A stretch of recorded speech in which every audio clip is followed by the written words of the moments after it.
Hello everyone, welcome to today's career webinar on understanding applicant tracking system. I'm Meera Singh Rawat, your career coach, and I'm accompanied today by my colleague Jackie as my support partner. She'll be assisting at the back end and moderating the chat for us. Thank you, Jackie, for joining and supporting. Please keep an eye on the chat. If anybody has questions, I'm sure you're very competent to manage that while I'm talking through the slides. So thank you. Moving on, so before we begin, let's get to know each other. It'll be lovely if all of you can type your name and the nano degree that you are pursuing, and if possible, your location, so that everyone gets to know each other and can connect directly later. I always encourage all my coaches to visit the Student Hub on Career Hotline chat room every day and leverage from the Q&A that are being asked there, and also connect and network with the students on Study Lounge. So please go ahead and type out your details in the chat box. And let's see, where do we have our audience today from? So as I can see, we've got people from Melbourne, Oklahoma, Germany, Hungary, Nigeria, Austria, all right, London. Okay. No, you're using both. All right. Okay, please keep typing your name, your nano degree, and France. All right. I also see, fantastic. Please keep typing your names and your nano degrees and your location, and all of you can get connected. And in the meanwhile, I'll start with the webinar. So now, moving on, a quick introduction about me. I'm currently located out of India, and I have close to 2.5 decades of work experience in senior leadership roles for large multinational firms and their captives with focus on BFSI. I'm culturally astute with extensive experience in bringing together global stakeholders. I'm known for mentoring, coaching, and developing high-performance teams with diverse capabilities. I have constantly nurtured teams and developed leaders across my tenure at previous organizations. I'm also a certified behavior and personality trainer specialized in DISC tools.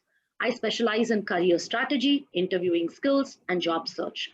You can see more details about me either on LinkedIn or on my website. So moving on, what are our key takeaways today? We are on slide number 4. And what can we expect to gather from the webinar today? So today what we are going to cover is importance of application tracking system software, information about how it works, understanding the working, making ATS-friendly resumes, and key providers of ATS software systems. Moving on to the slide, it's today's agenda slide. This lists the agenda items. So they are almost the same as our key takeaways. So without waiting for more time on this slide, we are going to move on to the next slide, which is slide number 6. And we have a poll, right? So I'm going to be launching the poll. This is a good way to get people to participate and to see how are we placed. So all of you need not worry. This is an anonymous poll. Nobody will know who's answering what. Let's see what people have got to say. The question on the poll is, are you aware of the role of an application tracking system software? Yeah. And the options which are there are yes, no, and maybe. So we will just give it another 30 seconds for everyone to complete their participation.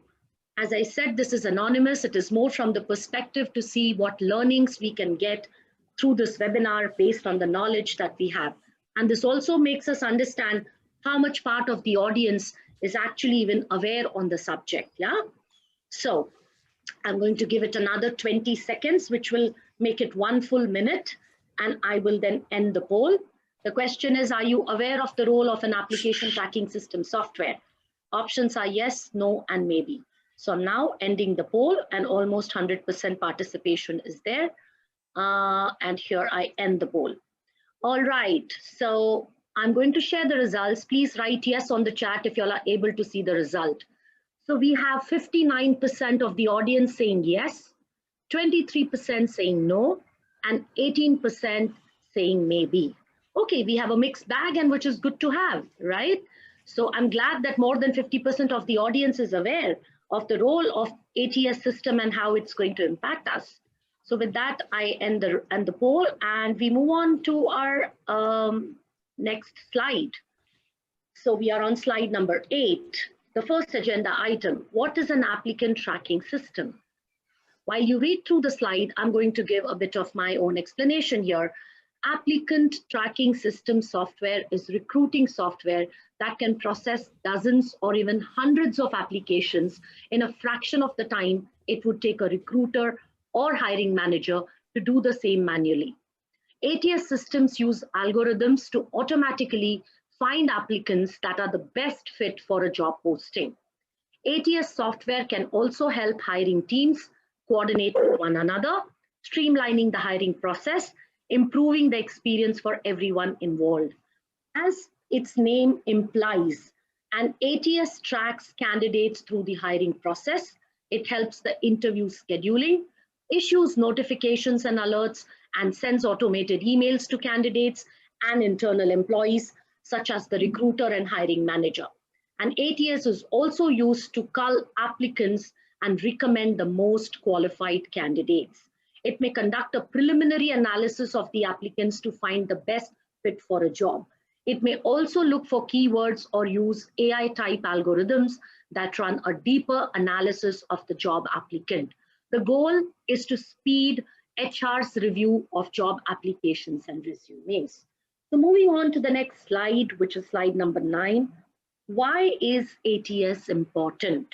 So we are now on slide number 10, moving on, where we have the 2 images. Why is ATS important? Now, both the images are very self-explanatory if you see and look at them.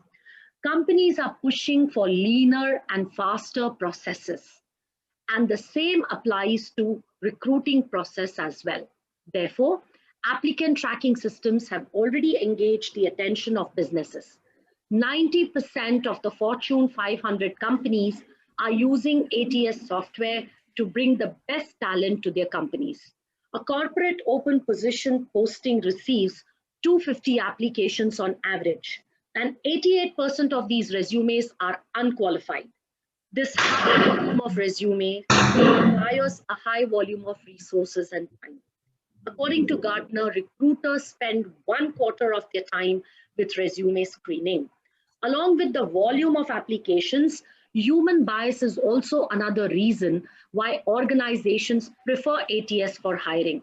Recruiters may have an unconscious bias against a certain gender, race, etc. When a recruiter does not scan all resumes in the same manner, qualified applicants may get rejected.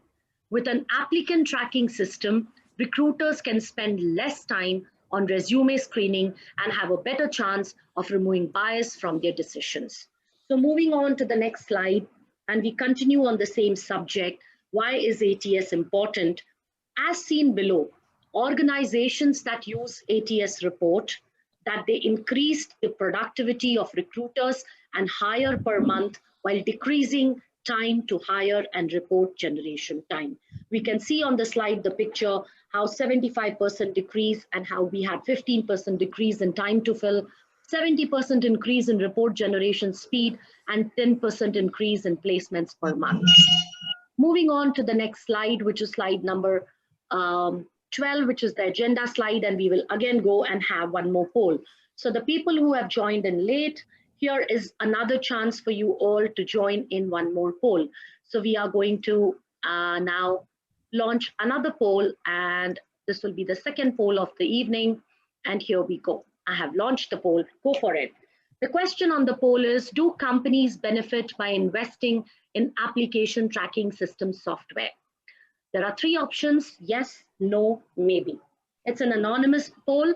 Feel free to express your view, whatever information, knowledge that you have, and there are no right or wrong answers. We are here to learn, so all the answers are great.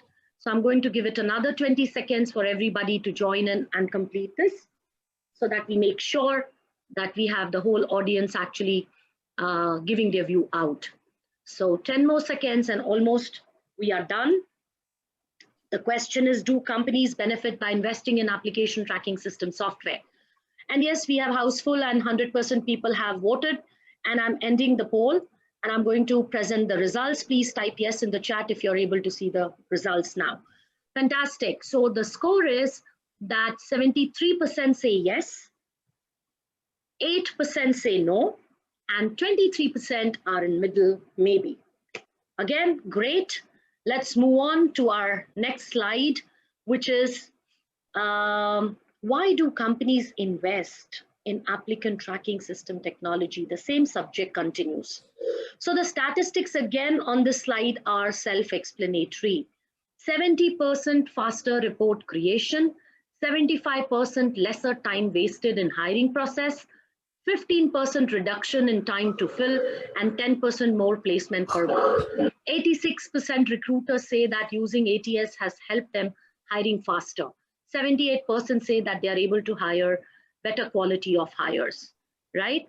Moving on to the next slide. Why do companies invest in applicant tracking system technology? We still continue on the same subject, slide number 15. ATSs share a number of general streamlined hiring features in common that are listed on the slide. Companies invest as they increase the volume of applicants. ATS software can make it fast and easy to post position openings to multiple job boards, career pages, and social sites, which can increase the resume volume greatly. It allows the company to view data for recruitment optimization. ATS software tracks all the hiring data and makes it easy to view using reporting and analytic functions. Being able to look over the recruiting data in new ways can provide the company with valuable insights that may have otherwise been overlooked. It assists with managing and filtering resumes.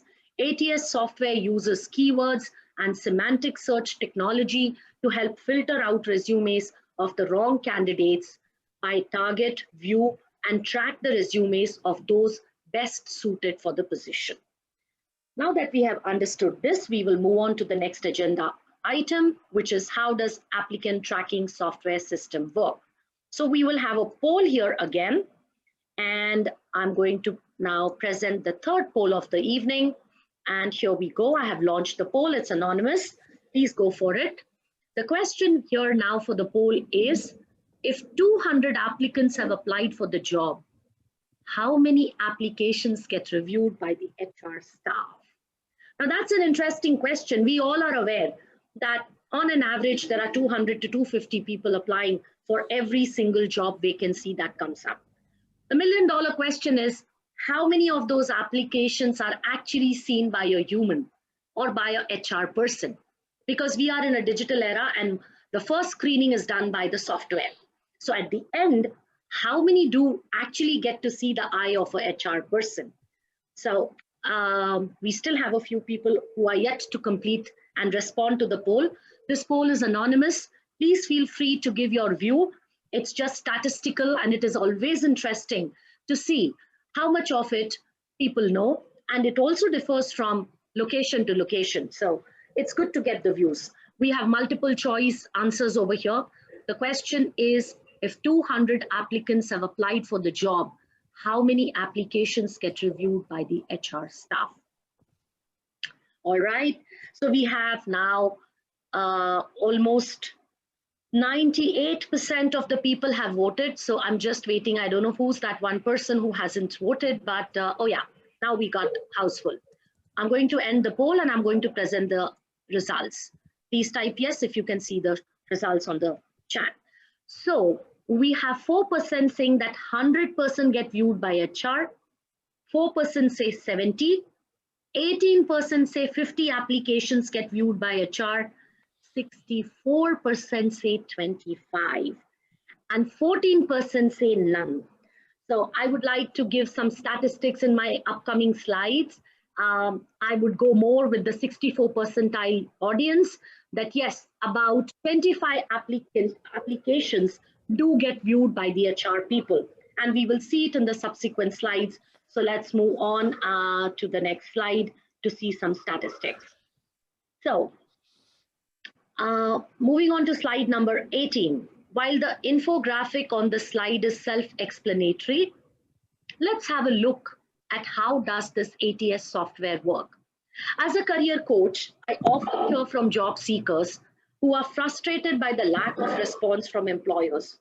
What many of them don't realize, however, is that oftentimes the hiring manager never received their job application.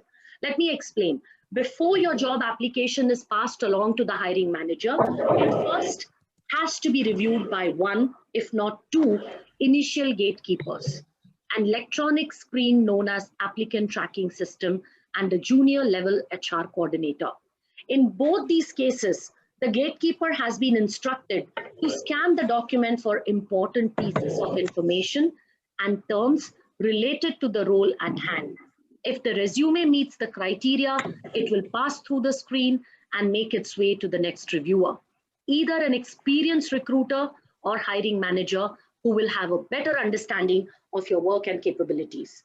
If your resume does not make it past these initial gatekeepers, the hiring manager is never made aware of your application. And this infographic very beautifully describes it. I'm sure all of you by now have gone through the infographic, and we can see that 1,000 people notice a job posting online, 200 people apply, 100 complete the application process, 25 applicants are reviewed by a hiring manager. So it's almost similar to what the poll results were.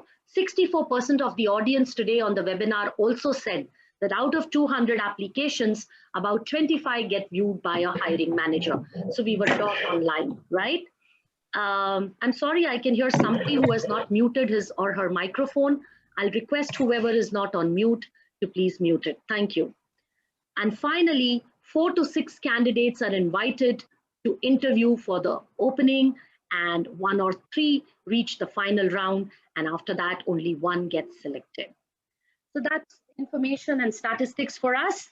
Let's move on to the next slide. How applicants can beat application tracking system, and what better way than to start it with a poll. All right, so here we go, and we are going to start with our last poll of the day, in fact, because after this we are going to get into real intense slides. I'm going to launch the poll. This is anonymous, and the question is your resume ATS friendly? Go ahead and take a chance on writing. Think about it. How many of you have actually worked towards making it ATS friendly? How many of you haven't? And how many of you are not aware?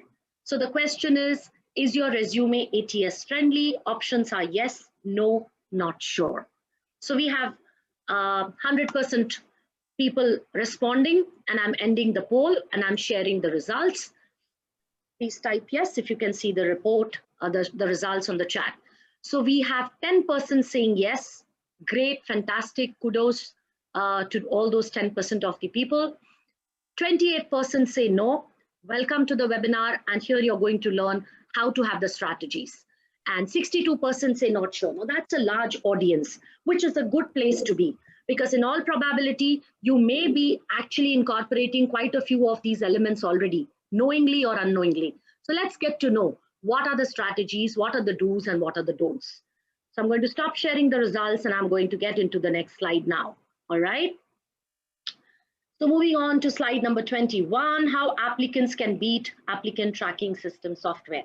This slide is the summary of all the do's and don'ts for making your resume ATS friendly. We will be covering each of these components in detail in the following slides. It's a beautiful infographic, and hence I put it up. It's kind of a synopsis. So let's move on to the next slide as we get into each and every dimension of that summary slide. So moving on to slide number 22, the first one, the key point to be noted is use resume keywords correctly. On the left-hand side of the slide, have a look at the example of using keywords correctly. This is one of the most crucial elements to not only get your resume past the ATS, but to ensure that it gets a high ranking as well. The software is designed to scan for keywords that relate to the job and industry. A good place to start would be the job description. If you're going for a job within a particular industry, you should already have identified the major keywords that relate to that industry or the position that you seek. If you need some guidance, You can look at a few job descriptions, which will help you decide which keywords to include in your resume.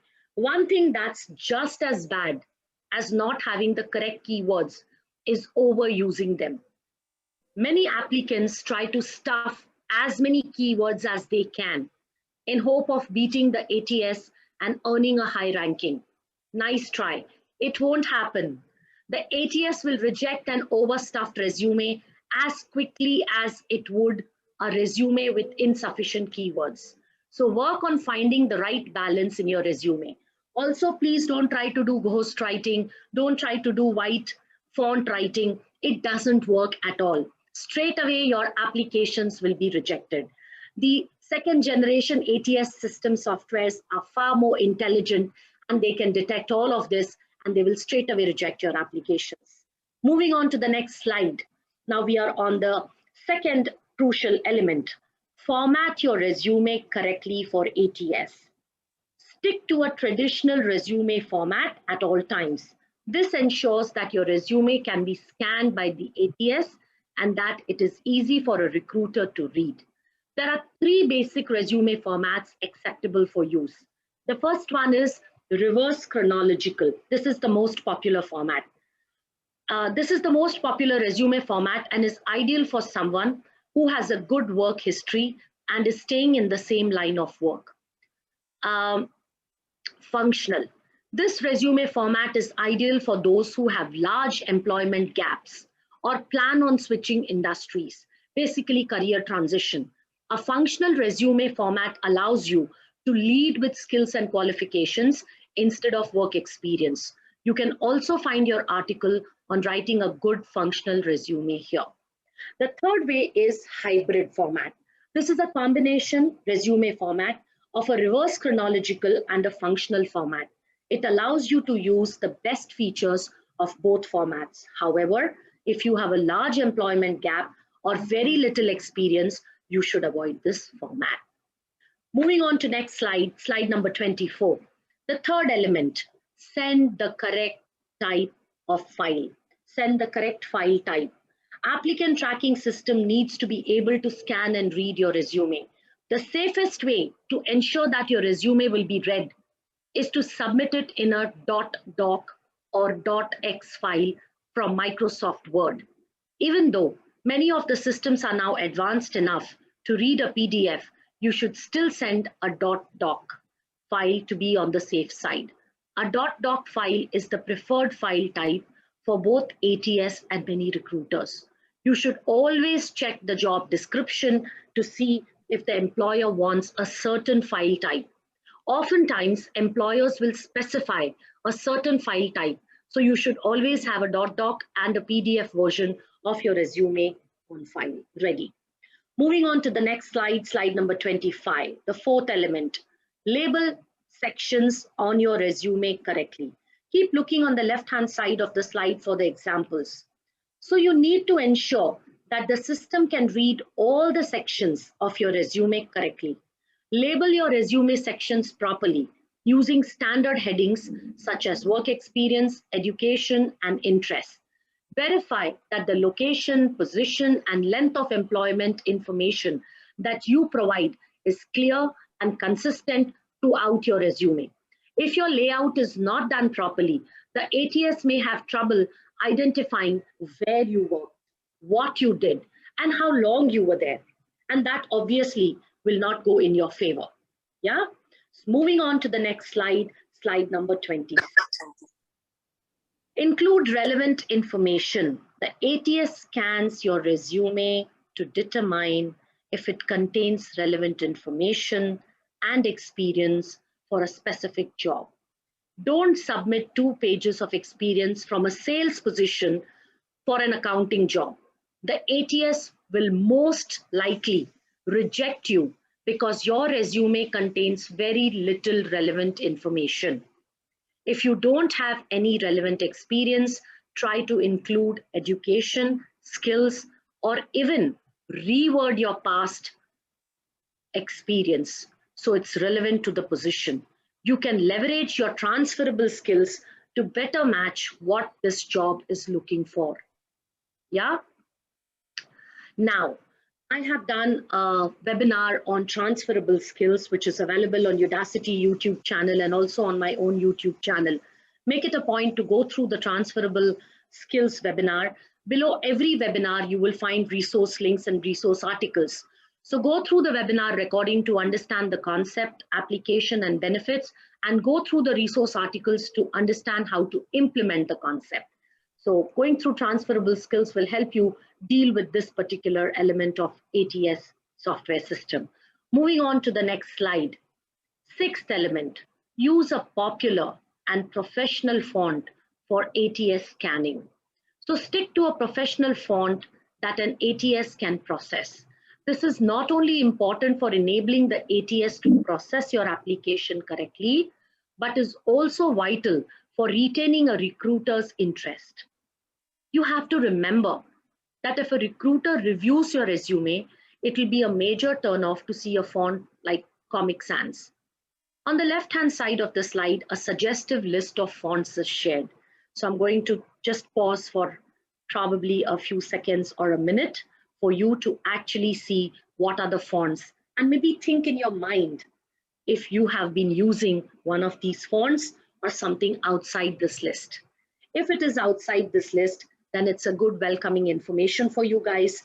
After this webinar, wherever you are, go and do a rain check, go and do a sense check on how your resume looks like on each of these elements, right? Okay, so now we move on to the next slide, which is slide number 28. Avoid fancy designs, colors, and images.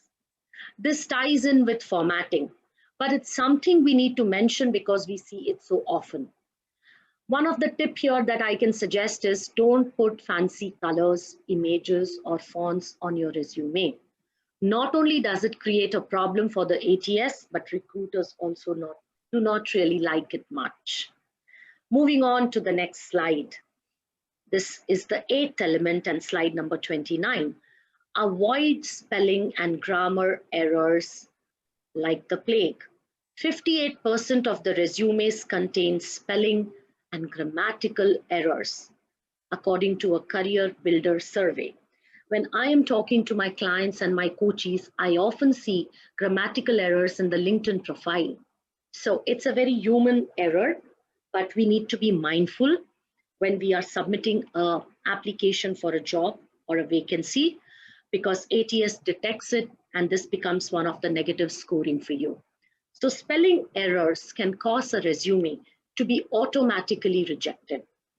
The majority of recruiters will also dismiss a resume even if it contains only a single error. Microsoft Word's spell check is not enough to correct all your spelling and grammatical errors. You should read over your resume a couple of times and even have a friend or a professional look it over. And one more tip that I can give you here is print out your resume to proofread it. So how many of you guys actually do read your resume a couple of times to check out what kind of grammatical errors is there? Just type on the chat. And how many of you actually proofread it by taking a printout? It will be fantastic to see what practice is everybody doing. Yeah. So go ahead and type on the chat. How many of you, what kind of activity do you do to make sure that your application, your resume does not have grammatical errors? So type out your responses on chat and we will know, and everybody will learn. If there is something new, I mean, all of us can learn from it, right? So I do see one of the participants saying, I get someone else to read it. I can't always see my own errors. Very well said, you're absolutely right. I always say that I can only correct a document thrice. If I read it the 4th time, my eye will not be able to catch the error. So I see again, somebody else says, I use Grammarly and also have a friend to read it. Very good. Another student, Ide, says, I usually ask someone else to proofread in case I have missed something. Absolutely. A fresh pair of eyes always helps, you know. We are so invested in our own application that we may not really be able to read or see the errors. So it's always good to have it proofread by somebody else. I see Gokul saying self-proofreading on printout. It's good to see that, you know, some of you are actually taking a physical printout, because even today, although it's a digital world, the fast moving executives who are on the run and they are moving from one meeting to another, at times they are just handed the handouts in a printed format when they are coming to interview a student, when they're coming to interview a candidate after a couple of their meetings. So it's always a good idea to even take a printout of your resume to see how it looks like when a printout is taken. And you'll be surprised more than often that something that couldn't catch the naked eye when it was digitally in front of your eyes on the system, it comes out very glaringly when you look at it in a print format. So I see Nibska saying that I ask a friend to check it. And again, one more student saying using Grammarly. So mostly people are doing a mixed bag of all of these, which is great. All right. So moving on to the next slide, which is slide number 30. The next important element, spell out all abbreviations. So be cautious about abbreviating words, titles, or certifications on your resume. If you do abbreviate, make sure you spell out the abbreviation as well. You don't need to spell out abbreviations every time, but make sure that you spell it out at least once. This ensures that whether the ATS is scanning for the full word or the abbreviation, your resume has both. The ATS may also be unable to recognize certain abbreviations like CPA instead of C.P.A. When in doubt, reference the job posting and copy the style used there. So I'll pause for a minute on this slide because it is important. We all assume that we know what the abbreviation means. But it's not the question of we knowing, it's the question of the reader knowing, the software knowing, the interviewer knowing, and the hiring manager knowing, right? So be mindful that your application is not for you, but for the person who's going to be seeing it, reviewing it, and assessing it. So we want to make it very easy for anyone who's reading our resume and not misread and not misinterpret any part of it, right? So you can see there are certain examples which have been put up over here. So for example, Mr. Boulevard, Corporation, MPH, New York. Now everyone will say, who doesn't know and why? Well, welcome to the real world. The ATS tracking system may not appreciate it, right? All right, so let's move on to the next slide. And we are on slide number 39. Make sure that your resume file name is correct. Yes. What you name your file matters. Even though it might get through the ATS, recruiters will often ignore unprofessional resume names. Use your first and last name or a combination of the two.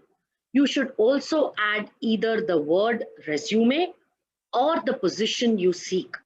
This is also important because if recruiters need to go back and find you in the system, they can easily do so by searching your name in the database. This also holds true if someone is referring you for the job. Your resume needs to be easily found should the recruiter want to pull up your file. Most recruiters won't do the work for you and rename the file. So make sure you have the correct file name. So how many of you have actually paid attention to naming your file correct? That would be very interesting to see. So please type on the chat that how many of you or how do you name your file before submitting an application or hitting that apply button? Do you use one of these formats which has been explained on the slide here? Do you put the name of the position? Do you put your name and date? Do you put the name of the company? Or you have not thought about it at all? That's also fine. So I see one of the students saying, I have never paid attention to this, never thought about it at all. Lisa also says yes. Ide says, I use my first and last name. Michael says, I have never paid attention. Zubair says, I never do. It usually is something like ZACV9. All right, welcome to the real world, guys. And somebody wrote resume.doc. Yeah, Tangirala. Okay.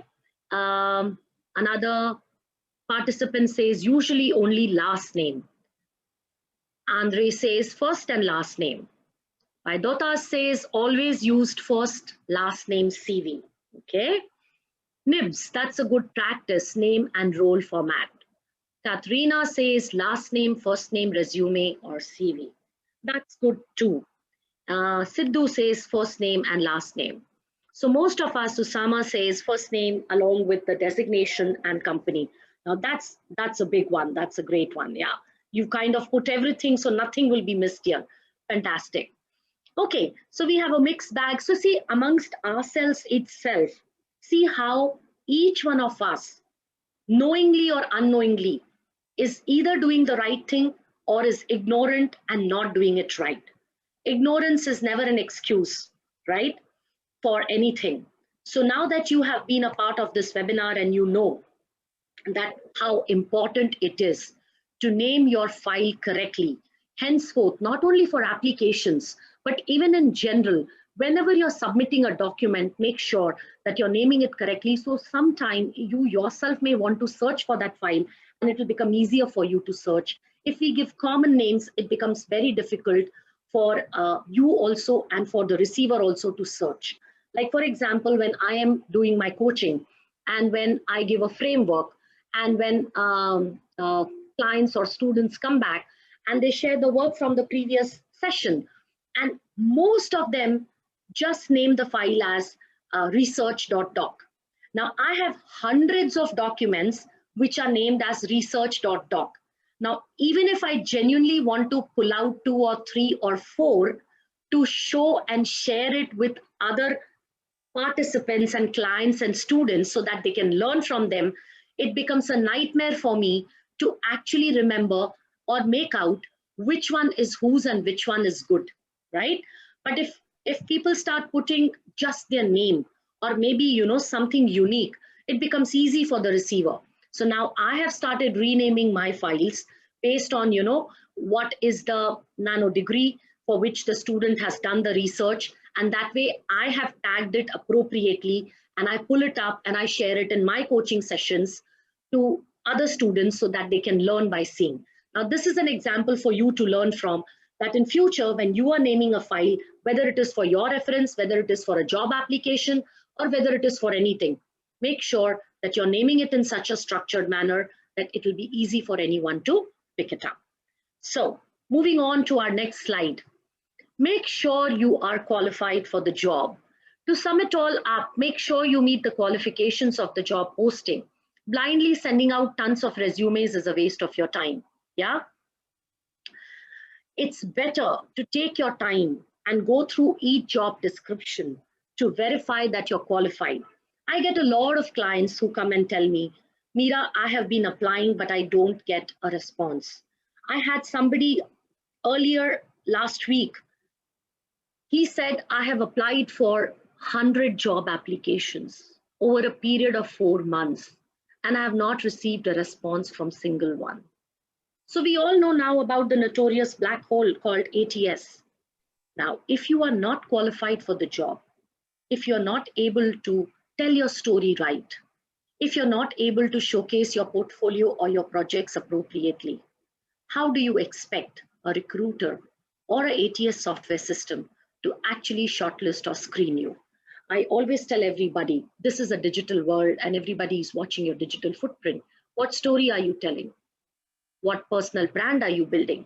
So I have done a webinar on personal branding and I have given some amazing resource articles and links in the event description. So go and check out the webinar on personal branding, and it will tell you not only the role it plays in job search and career transition, it will also help you to build step by step your personal brand.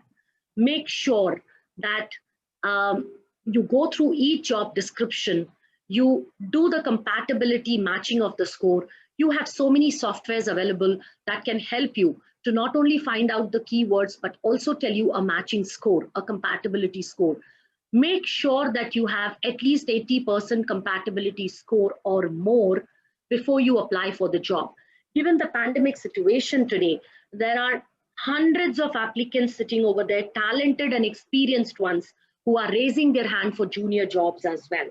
Now, in that pool of people, if you are not 8 on 10, what are the chances that ATS will screen and shortlist your profile? We saw in the earlier slides, when 1,000 people look at an application, 200 people complete. From these 200, only 25 reach the hiring manager. And the reason for this is, are you qualified for the job? Are you 8 on 10? The ATS is designed to see if the candidate is a good match for the job and verify that he or she has the qualifications needed. However, don't be discouraged from applying for jobs where you meet most of the qualifications. If a position asks for 2 years of experience and you only have one, go for it anyway. Yeah, it will not harm you at all. Now, moving on to the last slide of the webinar today. This is the market share of top ATS solution providers. Take a minute to actually look at it, process the information. There is a whole lot of information available on this slide for you guys. Yeah. And what do we learn from this slide? Can anyone, I would love to see the answers on the chat. Looking at this slide, what comes to your mind? Please type on the chat. I would love to see how different minds think differently. So what comes to your mind when you look at this slide?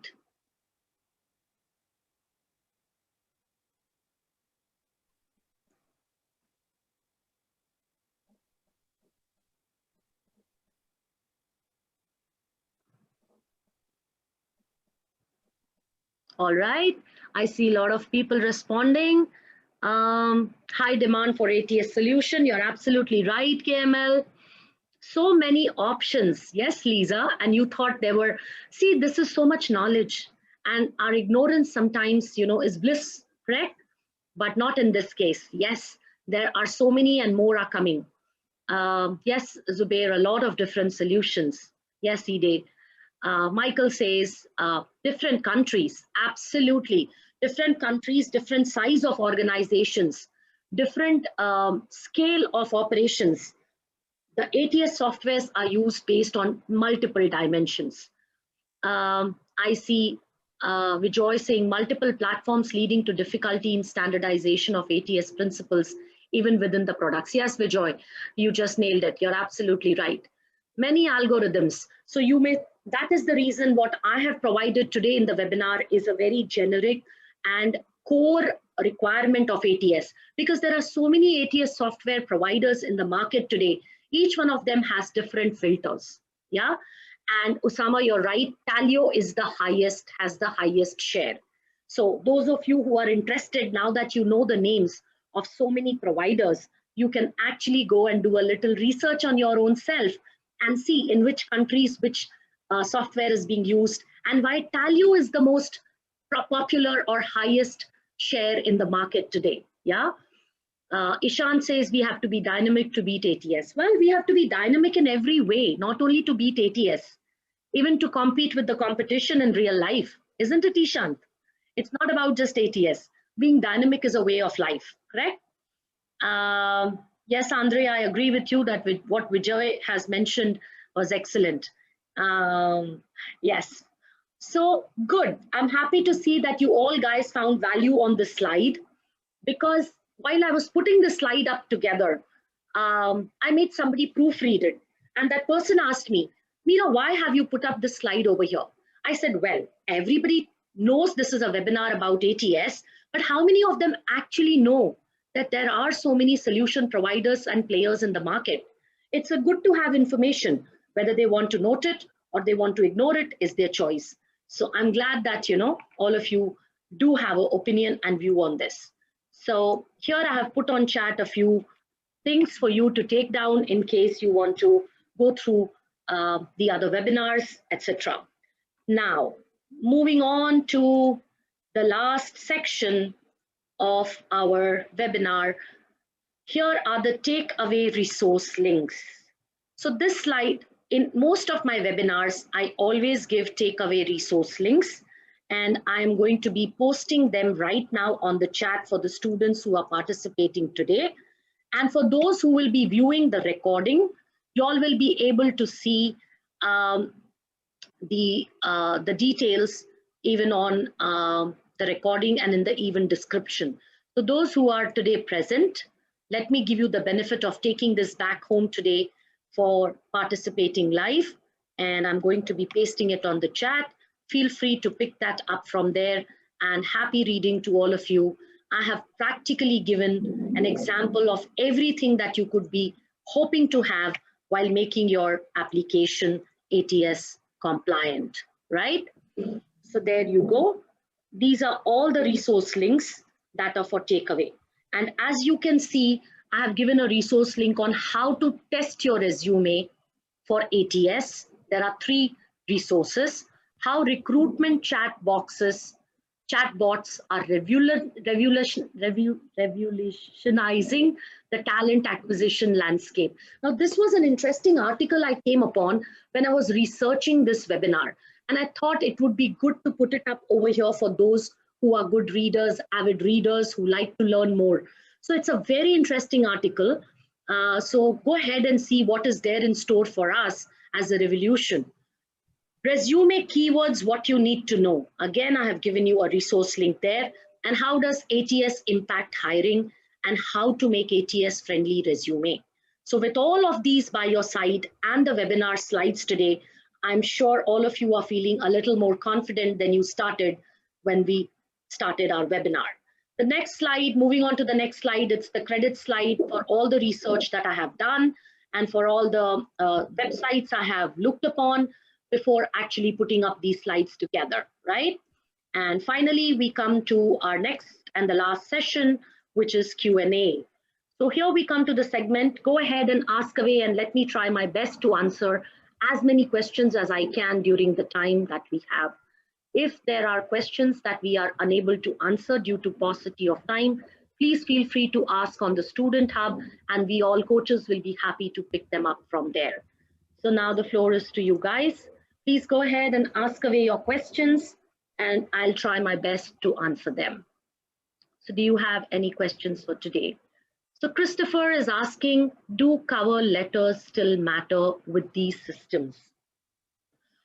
Cover letters do not really matter. Again, it is from location to location. So for example, in Germany, it is imperative and mandatory to have a photograph on the resume, right? And most of the ATS software systems will say photograph is not required. So depending on the country that you are in, that the cover letter will matter or it will not matter. The ATS will only screen the resume. The ATS will not screen the cover letter. But if you are among the shortlisted candidates, then your cover letter and your application or your resume both will go to the hiring manager.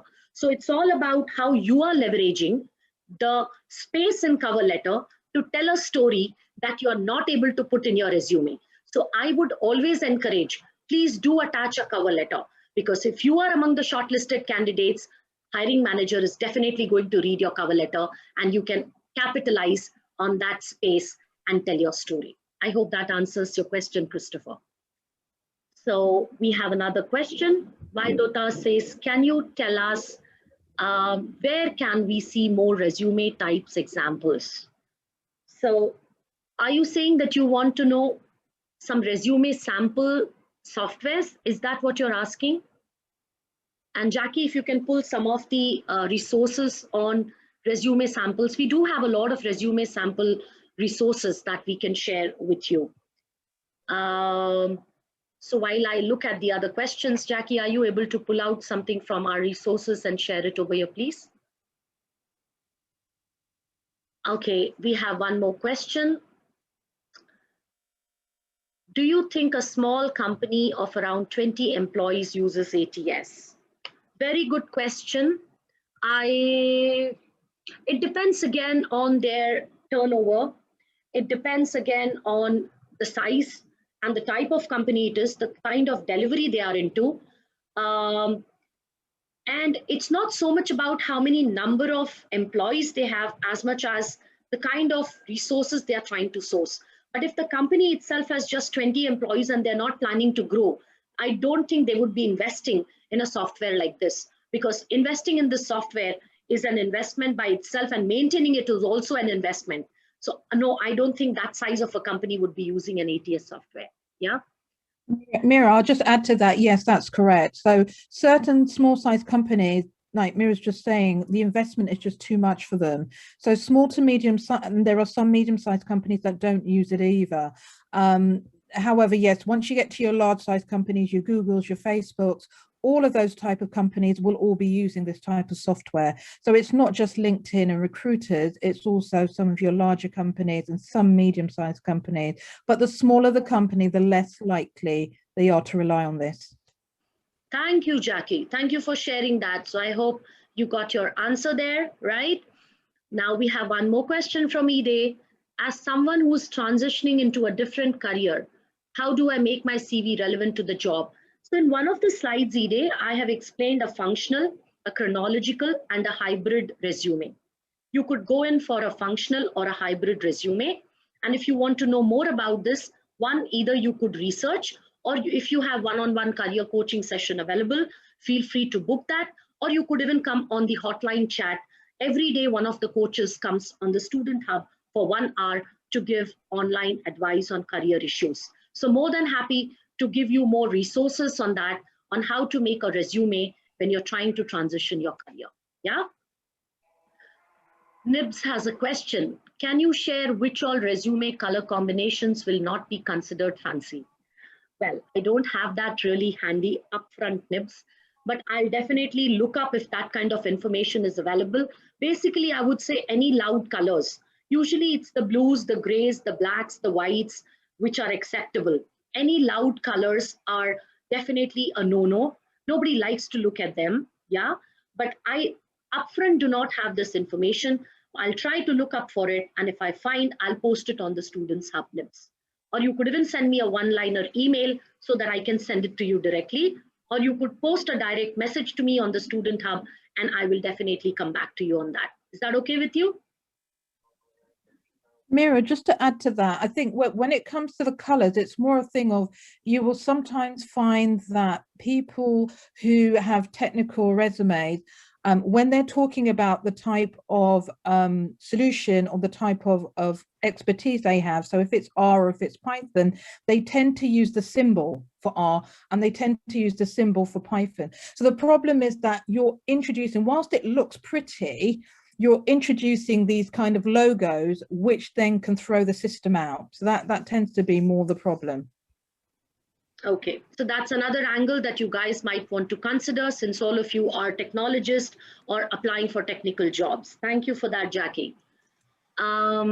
Yes, we have one more question from Vijoy. How to test your resume for applicant tracking system? When I use these, I need to aim for 100% or close to it for match, or like you said earlier, we should not overdo keywords. So 50% match is good. So Vijoy, in the resources which I have given as takeaway, I have given you the softwares where you can put your resume and test it whether it is ATS compliant or not. It's a very easy thing to do. After you have complied with all these 10 elements that we discussed today, put it up in the, submit it into the software, and it will tell you the score of your ATS compatibility. Yeah, 50% match is not good. 50% match is not good for anything, Vijoy. You need to be at least at 80%, okay? All right. So great. So we have another 3 minutes. I could take one more question if anybody has anything on mind. I would also love to hear your views on how did you find the webinar, and was there some information that surprised you? Was there something new that you learned today? And overall, does this really help you to putting forward your best foot now when you're going to be applying for the jobs or submitting your application? Please type your views on the chat. It'll be lovely to see.